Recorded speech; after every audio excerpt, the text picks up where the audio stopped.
కూటమి ప్రభుత్వం అధికారంలోకి వస్తే సంక్షేమ పథకాలు ఆగిపోతాయని వైసీపీ నేతలు విష ప్రచారం చేస్తున్నారని భీమిలి కూటమి అభ్యర్థి గంటా శ్రీనివాసరావు మండిపడ్డారు.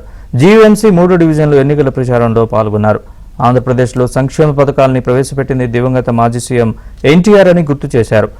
సంక్షేమం అభివృద్ధి 2 కళ్లలా ముందుకు సాగించే వ్యక్తి చంద్రబాబు అని కొనియాడారు. వచ్చే ఎన్నికల్లో సైకిల్ గుర్తుకు ఓటు వేయాలని గంటా శ్రీనివాసరావు అభ్యర్థించారు.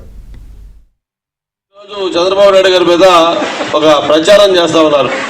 ఆయన అధికారంలోకి వచ్చాడంటే ఈ సంక్షేమ కార్యక్రమాలు అన్నీ ఆగిపోతాయి, అందుకని మీరు ఈ కార్యక్రమాలు కావాలంటే వైసీపీకి ఓటేయని చెప్తా ఉన్నాడు.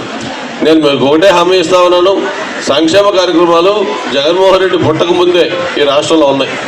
ఆయన చట్టీలు వేసుకోక ముందే అన్న ఎన్టీఆర్ గారు సంక్షేమ కార్యక్రమాలు ఆరంభించారు. ఆ రోజు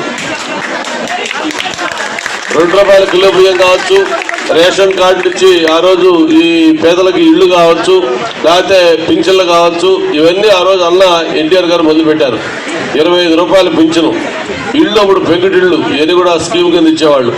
ఇట్లాగా సంక్షేమ కార్యక్రమాలకు ఎప్పుడో 1983లోనే నాంది పలికారు. అప్పటి నుంచి ఇప్పటిదాకా ప్రభుత్వాలు ఎవరు మారినా కూడా సంక్షేమ కార్యక్రమాలు అనేది ఈరోజు అది ఎవరైనా కొనసాగించాల్సిందే.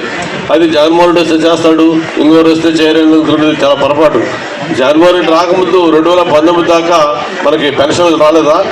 అప్పటిదాకా కూడా రాజశేఖర రెడ్డి గారు ఉండగా, కిరణ్ కుమార్ రెడ్డి ఉండగా కేవలం 200 రూపాయల పెన్షన్ ఉండింది. దాన్ని 2000 చేసింది చంద్రబాబు నాయుడు. ఇంకా అంతకంటే మీకు ఇంకేం సాక్ష్యం కావాలి?